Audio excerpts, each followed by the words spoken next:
आनंद कारज का अर्थ है खुशी का कम, खुशी का कारज। इस विच भावें आनंद कारज तो पहला कुड़माई की एक रस्म अदा की जाती।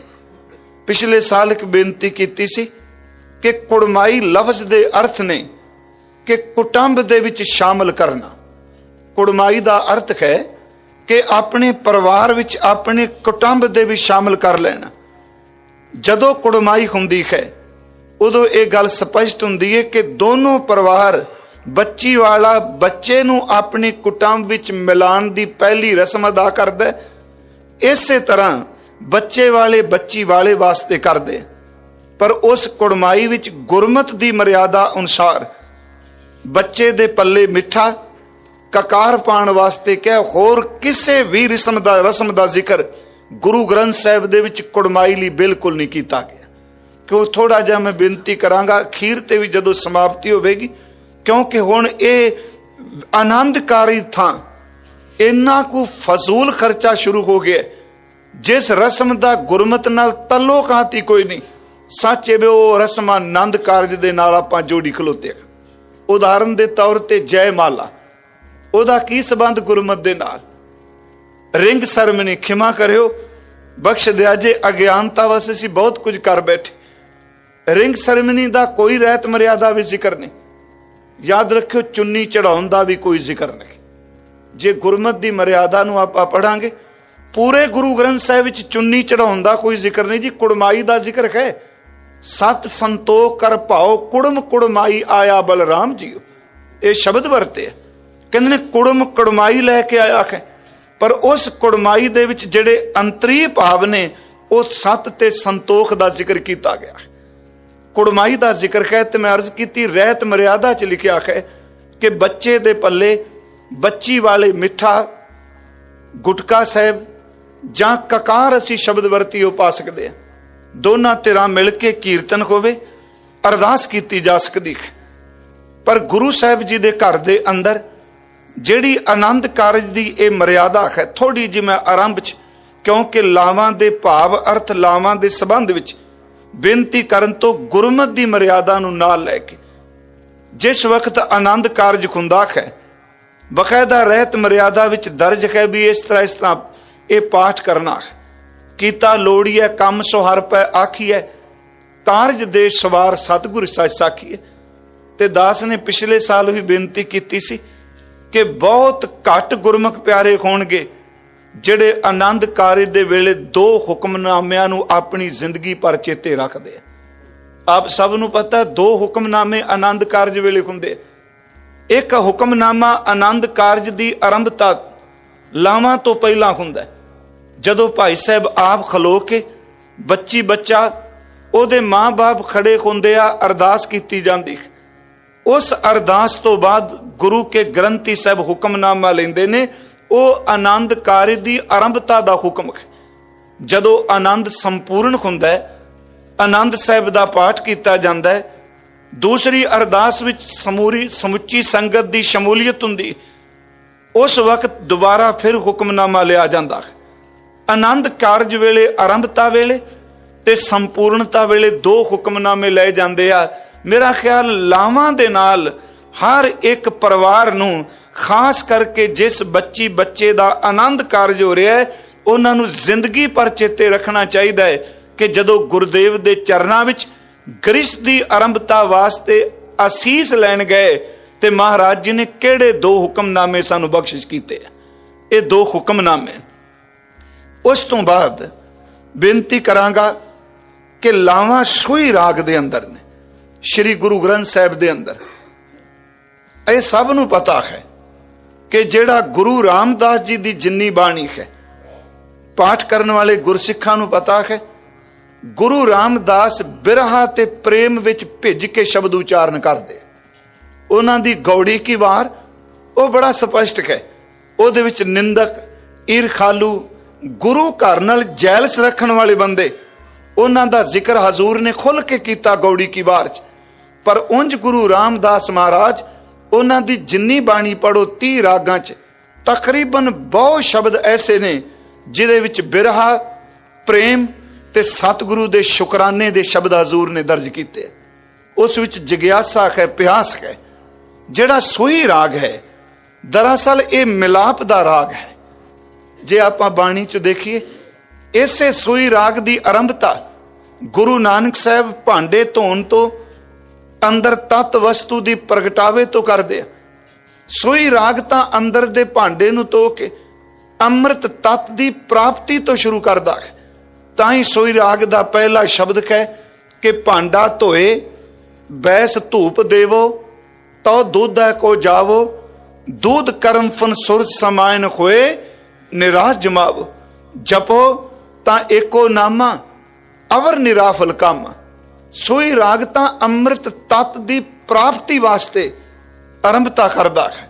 चलो भावें शब्द दे असी व्याख्या नहीं पर करनी अखरी अर्थ। सोई राग पहला शब्द ये वे कि अपने अंदर दे भांडे नूं तो शुभ कर्मां दा दुध इकत्तर कर, सुरती दी जाग ला शब्द वरते ते नाल क्या जदों दही जम जांदा है उदों मधानी पाई जांदी है ते लक्कड़ वाली मधानी नाल जदों बीबियां दही रिड़कदियां सन ਉਹ उन्नी देर तक लक्कड़ दियां गुलियां इट्टियां नहीं सन छड्डदियां जिन्नी देर तक दही नूं मथ के वो मक्खन उपर नहीं सी आ जांदा। इत्थे सतगुरु ने देखो उदाहरण दित्ती है दुध रिड़क के मक्खन दे प्रगट होण दी, पर इहदे अंतरीव अर्थ ये ने कि अपनी जबान नूं जेड़ी तेरी जीभ मूँह दे आले च घुमदी है, इस अपनी जीभ नूं तू मधानी बना ते जेड़ा मन है इहदे फुरनियां नूं संकल्प ते विकल्प। फिर बेनती सुनियो, मैं शब्द इत्थे वरतांगा क्योंकि दुध रिड़कण वेले दो ही लक्कड़ दियां गुलियां पकड़ियां जांदियां सी, जिहड़ी लक्कड़ वाली मधानी है। मन दे विच हमेशा ही दो तरह दे फुरने खंडा पैदा करदे ने, एक संकल्प ते एक विकल्प। इउं कह लो कि बीते होए दी सिमरती ते आउण वाले दी कल्पना। जदों भी असीं मन नूं देखांगे दा खंडा दो गल्लां करके बनदा है, जां इह बीतियां यादां करदा है उहदे नाल करके खिंडदा है ते जां फिर इह कल्पना करदा है। हजूर ने कहा जिवें रस्सी नाल बनियां होईयां इट्टियां गुलियां दुध रिड़कण वेले बीबी अपने हत्थां चों छड्डदी नहीं, तेरे मन दे फुरनियां नूं घुट के पकड़ लै। चेते रखी जबान तेरी मधानी दे फुल दा काम करे, फुरनियां तेरे नूं इस तरह पकड़ी जिवें गुलियां लक्कड़ दियां इट्टियां पकड़ियां। जेड़ी बीबी इट्टियां पकड़ के मधानी नूं जम्मे होए दही विच घुमा देवे, वो दही विचों मक्खन प्राप्त कर लैंदी है। जेड़ा मन दियां इट्टियां नूं घुट के पकड़ लै प्यारिओ, वो शरीर विचों नाम अमृत प्रगट कर लैंदा। ये सतगुरु ने पहला बचन सोई राग दा क्या।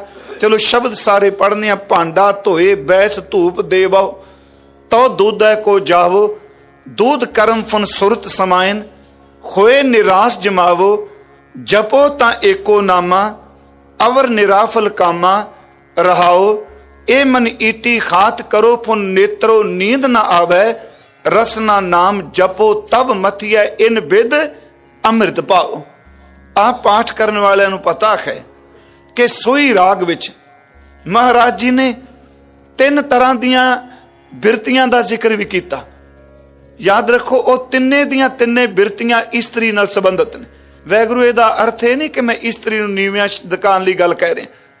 वो तीन तरह दियां बिरतियां इउं कह लो अंदर दा जीवन। उस विच एक शब्द वरत्या सुचज्जी, दूजा कुचज्जी ते तीसरा गुणवंती। ये तिन्ने दे तिन्ने जिहड़े शब्द ने ये भी गुरु ग्रंथ साहिब दे सोई राग दे अंदर दर्ज ने। कुचज्जी कौन है, सुचज्जी कौन है, गुणवंती कौन है। आप सारे पढ़दे हो सज्जन दा घर विच आओ जाना ते रब दे मिठे गीत गाने, ये भी सोई राग विच है। खम घर साजन आए। गुरु अमरदास महाराज जी ने इस बाणी विच ही ये बचन किया, धन पिर ए ना आखियन बैन इकट्ठे होए एक जोत दो मूर्ति धन पिर कईए। सोई मैं बेनती की सोई राग सुहाग दा राग है, सोई राग मिलाप दा राग है।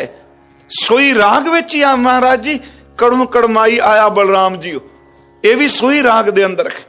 पहला तो सानू ये याद रखना चाहिए कि जिस राग विच गुरुदेव ने लावां दर्ज कीतियां उस राग दी तसीर की है। वो राग मिलाप दा है। ਉਹ ਵਿਛੋੜੇ ਤੋਂ ਮਿਲਾਪ ਵੱਲ ਜਾਂਦਾ ਪਿਆ ਹੈ। ਹਜ਼ੂਰ ਸੱਚੇ ਪਾਤਸ਼ਾਹ ਨੇ ਸਭ ਤੋਂ ਪਹਿਲੀ ਕਿਰਪਾ ਇਹ ਕੀਤੀ, ਇਹ ਸ਼ੰਤ ਜਿਹੜੇ ਨੇ ਗੁਰੂ ਰਾਮਦਾਸ ਮਹਾਰਾਜ ਜੀ ਨੇ ਸੋਈ ਰਾਗ ਦੇ ਅੰਦਰ ਦਰਜ ਕੀਤੇ। ਇਸ ਤੋਂ ਅਗਲੀ ਬੇਨਤੀ ਕਰਾਂਗਾ ਕਿ ਲਾਵਾਂ ਦੇ ਅਰਥ ਕਰਨ ਤੋਂ ਪਹਿਲਾਂ ਸ੍ਰੀ ਗੁਰੂ ਗ੍ਰੰਥ ਸਾਹਿਬ ਦੇ ਵਿੱਚ ਇਸ ਸਮਾਜਿਕ ਰਸਮ ਦੇ ਲਈ ਮਹਾਰਾਜ ਜੀ ਨੇ ਇਸ ਅਲੰਕਾਰ ਨੂੰ, ਵਿਆਹ ਦੇ ਅਲੰਕਾਰ ਨੂੰ, ਚਲੋ ਮੈਂ ਸਮਾਜਿਕ ਰਸਮ ਸ਼ਬਦ ਵਰਤ ਲਿਆ, ਹਾਲਾਂਕਿ ਉਂਝ ਦਾਸ ਦਾ ਇੱਕ ਭਰੋਸਾ ਹੈ ਕਿ ਆਨੰਦ ਕਾਰਜ ਇੱਕ ਰਸਮ ਨਹੀਂ, ਆਨੰਦ ਕਾਰਜ ਇੱਕ ਗੁਰੂ ਦੀ ਦਿੱਤੀ ਮਰਿਆਦਾ ਹੈ। ਆਉਣ ਵਾਲੇ ਦਿਨਾਂ 'ਚ ਅਰਜ਼ ਕਰਾਂਗਾ, ਅੱਜ ਦੁੱਖ ਨਾਲ ਕਹਿਣਾ ਪੈਂਦਾ ਹੈ, ਕੱਲਾ ਇੱਥੇ ਹੀ ਨਹੀਂ, ਕੱਲਾ ਕੈਨੇਡਾ, ਅਮਰੀਕਾ, ਇੰਗਲੈਂਡ ਹੀ ਨਹੀਂ, ਅੱਜ ਭਾਰਤ ਵਰਸ਼ ਵਿੱਚ ਵੀ ਬਹੁ ਗਿਣਤੀ ਵਿੱਚ, ਵਾਹਿਗੁਰੂ ਮੈਨੂੰ ਮਾਫ ਕਰ ਦਿਆ ਜੇ ਘਰ ਸੰਤਾਨ ਜਨਮ ਲਿਆ ਹੁੰਦਾ ਹੈ, ਸਾਡੇ ਰਿਸ਼ਤੇ ਫਿਰ ਵੀ ਤਿੜਕਦੇ ਪਏ ਨੇ। ਸਭ ਤੋਂ ਵੱਧ ਤਲਾਕ ਸੱਚ ਇਹ ਵੇ ਕਿ ਅੱਜ ਸਾਨੂੰ ਸਿੱਖਾਂ ਵਿੱਚ ਦੇਖਣ ਨੂੰ ਮਿਲਦੇ ਪਏ, ਹੋਰ ਵੀ ਹੋਣਗੇ। ਮੈਨੂੰ ਯਾਦ ਹੈ ਅੰਮ੍ਰਿਤਸਰ ਸਾਹਿਬ, ਚਲੋ ਨਾਂ ਦਾ ਜ਼ਿਕਰ ਤਾਂ ਨਹੀਂ ਕਰਾਂਗਾ, ਸੈਸ਼ਨ ਜੱਜ ਨੇ ਤੇ ਬੜੇ ਬੜੇ ਭਾਵਨਾ ਲਿਆ ਜੀ, ਬਾਣੀ ਪੜ੍ਹਦੇ ਆ, ਸਿਮਰਨ ਕਰਦੇ ਆ। ਤੇ ਇੱਕ ਦਿਨ ਮੰਜੀ ਸਾਹਿਬ ਰਾਤ ਨੂੰ ਕਮਰੇ ਮੇਰੇ ਚ ਆਏ ਤੇ ਉਹ ਬੜੇ ਭਰੇ ਮਨ ਨਾਲ ਕਹਿੰਦੇ ਨੇ, ਭਾਈ ਸਾਹਿਬ ਕਥਾ ਕਰਕੇ ਸੰਗਤਾਂ ਨੂੰ ਦੱਸੋ ਆਪਸੀ ਰਿਸ਼ਤੇ ਕੀ ਨੇ। ਕਹਿੰਦੇ ਨੇ ਮੈਂ ਸੱਚੀ ਮੁੱਚੀ ਕਲਪ ਜਾਣਾ ਜਦੋਂ ਸਿੱਖ ਦੀ ਬੱਚੀ ਤੇ ਸਿੱਖ ਦੇ ਬੱਚੇ ਦਾ ਰਿਸ਼ਤਾ ਤਿੜਕਦਾ ਹੈ। ਮੈਂ ਇੱਕ ਬੇਨਤੀ ਕਰਾਂਗੀ ਕਿ ਸਮੱਸਿਆ ਹੈ, ਇਹਦਾ ਸਮਾਧਾਨ ਅਸੀਂ ਸੋਚ ਨਹੀਂ ਰਹੇ। ਇੱਕ ਤਾਂ ਵਾਸ਼ਨਾਵਾਂ ਦੀ ਹਨੇਰੀ ਇੰਨੀ ਕੁ ਹੈ। ਯਾਦ ਰੱਖੋ, ਕਈ ਵਾਰੀ ਬੰਦਾ ਬਹਾਨੇ ਨਾਲ ਲੜਾਈ ਪੈਦਾ ਕਰਦਾ ਹੈ, ਪਰ ਅੰਦਰ ਉਹਦੇ ਅਣਛਿਪੀ ਹੋਈ ਵਾਸ਼ਨਾ ਕੋਈ ਕੰਮ ਕਰਦੀ ਹੈ। ਉਹ ਵਾਸ਼ਨਾ ਉਹਨੂੰ ਟਿਕਣ ਨਹੀਂ ਦਿੰਦੀ, ਉਹ ਚੁਗਿਰਦੇ ਦਾ, ਲੋਕਾਂ ਦਾ ਪ੍ਰਭਾਵ ਕਬੂਲਦਾ, ਉਸ ਪ੍ਰਭਾਵ ਥੱਲੇ ਫਿਰ ਇੰਨਾ ਕੁ ਵਹਿ ਤੁਰਦਾ ਹੈ, ਯਾਦ ਰੱਖਿਓ ਉਹਨੂੰ ਭੁੱਲ ਜਾਂਦਾ ਹੈ ਕਿ ਕਦੀ ਗੁਰੂ ਗ੍ਰੰਥ ਸਾਹਿਬ ਦੇ ਕੋਲ 4 ਲਾਵਾਂ ਲੈ ਕੇ ਅਸੀਂ ਆਪਸ ਵਿੱਚ ਕੋਈ ਪਰਨ ਕਰਕੇ ਆਏ ਸਾਂ। ਫਿਰ ਉਦੋਂ ਸੱਚ ਐਵੇਂ ਲਾਵਾਂ, ਯਾਦ ਰੱਖਿਓ, ਇੱਕ ਕਰਮ ਕਾਂਡ ਤੇ ਰਸਮ ਬਣ ਕੇ ਰਹਿ ਜਾਂਦੀਆਂ ਨੇ। ਇਸੇ ਕਰਕੇ ਭਾਈ ਗੁਰਦਾਸ ਸਾਹਿਬ ਨੇ, ਦਾਸ ਨੇ ਇੱਕ ਵਾਰ ਅਰਜ਼ ਕੀਤੀ ਸੀ, ਹਾਲਾਂਕਿ ਹਿੰਦੁਸਤਾਨ ਵਿੱਚ ਗ੍ਰਿਸ਼ਤ ਲਈ ਇੱਕ ਲਫ਼ਜ਼ ਵਰਤਿਆ ਜਾਂਦਾ ਆਸ਼ਰਮ, ਗੁਰੂ ਗ੍ਰੰਥ ਸਾਹਿਬ ਵਿੱਚ ਵੀ ਵਰਤਿਆ, ਪਰ ਜਦੋਂ ਭਾਈ ਸਾਹਿਬ ਨੇ ਇਸ ਦੀ ਵਿਆਖਿਆ ਕੀਤੀ, ਉਹਨਾਂ ਨੇ ਆਸ਼ਰਮ ਸ਼ਬਦ ਨਹੀਂ ਵਰਤਿਆ ਗ੍ਰਿਸ਼ਤ ਲਈ। ਹਾਲਾਂਕਿ ਆਸ਼ਰਮ ਲਫ਼ਜ਼ ਦੀ ਵਰਤੋਂ ਉਹਨਾਂ ਵੀ ਕੀਤੀ, ਪਰ ਜਦੋਂ ਗ੍ਰਿਸ਼ਤ ਦਾ ਜ਼ਿਕਰ ਚੱਲਿਆ, ਉਹਨਾਂ ਨੇ ਆਸ਼ਰਮ ਦੀ ਥਾਂ ਤੇ ਧਰਮ ਸ਼ਬਦ ਵਰਤਿਆ। ਜੈਸੇ ਸਰ ਸਰਤਾ ਸਕਲ ਮੈਂ ਸਮੁੰਦਰ ਬੜੋ, ਮੇਰ ਮੈਂ ਸਮੇਰ ਬਰੋ ਜਗਤ ਬਖਾਨ ਕੈਸੀ ਸਾਰੇ ਪੜ੍ਹਨੇ। ਜੈਸੇ ਤਰਵਰ ਵਿਖੇ ਚੰਦਨ ਬੜੋ, ਅਸੀਂ ਸਾਰੇ ਉਹਨਾਂ ਦੇ ਬਚਨ, ਧਾਤਨ ਮੈਂ ਕਨਕ ਅਤ ਉਤਮ ਕੈ ਮਾਨਕ ਹੈ, ਉਹਨਾਂ ਸ਼ਬਦ ਵਰਤੇ ਸਾਰੇ। ਕਹਿਣ ਲੱਗੇ ਪੰਛੀਆਂ ਮੈਂ ਹੰਸ, ਮਿਰਗ ਰਾਜਨ ਮੈਂ ਸ਼ਾਰਦੂਲ, ਭਾਈ ਸਾਹਿਬ ਦੇ ਸ਼ਬਦ ਨੇ। ਰਾਗਨ ਮੈਂ ਸ੍ਰੀ ਰਾਗ ਪਾਰਸ ਪਖਾਨ ਹੈ, ਗਿਆਨਨ ਮੈਂ ਗਿਆਨ ਅਰ ਧਿਆਨਨ ਮੈਂ ਧਿਆਨ ਗੁਰ, ਸਕਲ ਧਰਮ ਮੈਂ ਗ੍ਰਿਸ਼ਤ ਪ੍ਰਦਾਨ ਹੈ। ਥੋੜੇ ਜਿਹੇ ਦੇ ਅਰਥ ਮੈਂ ਕਰਦਿਆਂ ਪਾਵਾਂ ਕਿ ਇੱਕ ਬਿੱਤ ਤਕਰੀਬਨ ਆਨੰਦ ਕਾਰਜ ਵੇਲੇ ਸੁਣਾਇਆ ਜਾਂਦਾ ਹੈ, ਪ੍ਰਚਾਰਕ ਸੱਜਣ ਨੂੰ ਸੁਣਾਉਂਦੇ। ਭਾਈ ਸਾਹਿਬ ਨੇ ਦੇਖੋ ਤਸ਼ਬੀਹ ਕੀ ਦਿੱਤੀ ਇਸ ਗ੍ਰਿਸ਼ਤ ਨੂੰ। ਉਹਨਾਂ ਨੇ ਇਹਨੂੰ ਸੱਚਮੁੱਚ ਚਿੱਕੜ ਨਹੀਂ ਕਿਹਾ, ਉਹਨਾਂ ਨੇ ਇਹਨੂੰ ਬੰਧਨ ਨਹੀਂ ਕਿਹਾ। ਹਾਲਾਂਕਿ ਕਈ ਵਾਰੀ ਸਾਡੇ ਲੋਕ ਮਜ਼ਾਕ ਵਿੱਚ ਆਨੰਦ ਕਾਰਜ ਵੇਲੇ ਕਹਿ ਦਿੰਦੇ ਨੇ, ਅੱਜ ਤੂੰ ਬੰਧਨ ਚ ਪੈ ਗਿਆ, ਅੱਜ ਇਸ ਤਰ੍ਹਾਂ ਹੋ ਗਿਆ। ਮੈਂ ਕਹਿੰਦਾ ਭਾਈ ਸਾਹਿਬ ਤੋਂ ਪੁੱਛ ਕੇ ਦੇਖੋ, ਕਹਿੰਦੇ ਨੇ ਇਹਨੂੰ ਬੜੀ ਉੱਚੀ ਥਾਂ ਦਿੱਤੀ ਗਈ। ਇਹੀ ਤਾਂ ਗੁਰਮਤਿ ਦੀ ਵਿਲੱਖਣਤਾ ਹੈ। ਜਿਸ ਗ੍ਰਿਸ਼ਤ ਨੂੰ ਝੂਠ ਕਹਿ ਕੇ, ਚਿੱਕੜ ਕਹਿ ਕੇ, ਦੁਨਿਆਵੀ ਜੀਵਾਂ ਦੀ ਵਾਸ਼ਨਾ ਕਹਿ ਕੇ ਭੰਡਿਆ ਗਿਆ, ਗੁਰਮਤਿ ਦੇ ਮਹਾਨ ਵਿਆਖਿਆਕਾਰ ਨੇ ਸਿਰਫ ਇੱਕ ਗ੍ਰਿਸ਼ਤ ਦੀ ਵਿਆਖਿਆ ਕਰਨ ਦੇ ਲਈ ਇੰਨੇ ਉੱਚੇ ਉੱਚੇ ਪ੍ਰਮਾਣ ਉਹਨਾਂ ਲਏ। ਉਹਨਾਂ ਤਸ਼ਬੀਹ ਜਿੱਥੇ ਦਿੱਤੀ ਪਿਆਰਿਓ, ਉੱਥੇ ਬਹੁਤ ਉੱਚੀਆਂ ਉਹਨਾਂ ਉਦਾਹਰਨਾਂ ਦਾ, ਉਹਨਾਂ ਚੀਜ਼ਾਂ ਦਾ ਜ਼ਿਕਰ ਕੀਤਾ। ਥੋੜੇ ਜਿਹਾ ਇਹਦੀ ਮੈਂ ਵਿਆਖਿਆ ਕਰ ਦੇਣਾ। ਦੇਖੋ, ਦਰਿਆ ਦਾ ਪਾਣੀ ਹੈ, ਉਹਨੂੰ ਅਸੀਂ ਅਸਗਾਹ ਨਹੀਂ ਕਹਿ ਸਕਦੇ। ਦਰਿਆ ਦੇ ਕਿਨਾਰਿਆਂ ਦੀ ਸੀਮਾ ਹੈ, ਦਰਿਆ ਕਿਨਾਰਿਆਂ ਵਿੱਚ ਚੱਲੇਗਾ, ਦਰਿਆ ਨੂੰ ਸੋਕਾ ਵੀ ਪੈ ਸਕਦਾ ਹੈ। ਬੜੇ ਦਰਿਆ ਐਸੇ ਨੇ ਜਿਹੜੇ ਕਦੀ ਵਗਦੇ ਸਨ, ਪਰ ਅੱਜ ਉਹ ਦਰਿਆ ਸਿਰਫ ਧਰਾਤਲ ਦੇ ਤੌਰ ਤੇ ਨਾਮ ਦੇ ਰੂਪ ਚ ਰਹਿ ਗਏ ਨੇ, ਉਹਨੂੰ ਖਤਮ ਹੋ ਚੁੱਕੇ। ਸਰਸਵਤੀ ਦਾ ਜ਼ਿਕਰ ਕੀਤਾ ਜਾਂਦਾ, ਮੈਨੂੰ ਆਪ ਪਤਾ ਹੈ, ਮੈਂ ਭੇਵੇ ਪੜਿਆ, ਛੋਟੇ ਹੁੰਦਿਆਂ ਸਰਸਵਤੀ ਸੀ, ਪਰ ਅੱਜ ਉਹ ਬਿਲਕੁਲ ਖਤਮ ਹੋ ਚੁੱਕਾ ਦਰਿਆ। ਤਰਬੈਣੀ ਦਾ ਜ਼ਿਕਰ ਕੀਤਾ ਜਾਂਦਾ ਹੈ। ਯਮਨਾ ਤੇ ਗੰਗਾ ਮਿਲਦੀਆਂ ਨੇ ਤੇ ਸਰਸਵਤੀ ਬਾਰੇ ਕਿਹਾ ਜਾਂਦਾ ਹੈ ਉਹ ਅਲੋਪ ਹੈ। ਦਰਿਆ ਵੱਡਾ ਨਹੀਂ, ਇੱਕ ਦਿਨ ਦਰਿਆ ਨੂੰ ਸੋਕਾ ਪੈ ਜਾਏਗਾ, ਉਹਦਾ ਵਜੂਦ ਖਤਮ ਹੋ ਜਾਏਗਾ। ਸਰੋਵਰ ਹੈ, ਸਰੋਵਰ ਚ ਪਾਣੀ ਹੈ। ਭਾਈ ਸਾਹਿਬ ਨੇ ਕਿਹਾ ਜੈਸੇ ਸਰ ਸਰਤਾ ਸਕਲ ਮੈਂ ਸਮੁੰਦਰ ਵੱਡੋ। ਨਦੀਆਂ ਵੱਡੀਆਂ ਨਹੀਂ, ਦਰਿਆ ਵੱਡੇ ਨਹੀਂ, ਸਰੋਵਰ ਵੱਡੇ ਨਹੀਂ, ਖੂਹ ਵੱਡੇ ਨਹੀਂ, ਚਸ਼ਮੇ ਟੋਬੇ ਵੱਡੇ ਨਹੀਂ, ਜਿਹੜੇ ਅੱਜ ਦਿਸਦੇ ਪਏ ਨੇ ਆਉਣ ਵਾਲੇ ਸਮੇਂ ਵਿੱਚ ਹੋ ਸਕਦਾ ਹੈ ਇਹ ਅਲੋਪ ਹੋ ਜਾਣ। ਪਰ ਸਮੁੰਦਰ ਜਿਹੜਾ ਪਾਣੀ ਦੇ ਭੰਡਾਰਿਆਂ ਵਿੱਚੋਂ ਸਭ ਤੋਂ ਵੱਡਾ ਹੈ। ਮੇਰੇ ਮਨ 'ਚ ਇੱਕ ਖਿਆਲ ਆਇਆ ਕਿ ਸਮੁੰਦਰ ਕਿਉਂ ਸ਼ਬਦ ਕਹਿ ਦਿੱਤਾ। ਵੇਖੋ, ਮੈਂ ਹੋ ਸਕਦਾ ਹੈ ਇਸ ਲਾਮ ਦੀ ਕਥਾ ਪਿਛਲੇ ਸਾਲ ਨਾਲੋਂ ਵੱਖ ਹੋਵੇ। ਸਮੁੰਦਰ ਕਿਉਂ ਕਹਿ ਦਿੱਤਾ?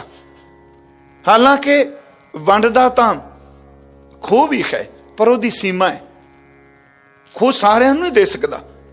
ਦਰਿਆ ਦੀ ਸੀਮਾ ਹੈ, ਸਰੋਵਰ ਦੀ ਸੀਮਾ ਹੈ।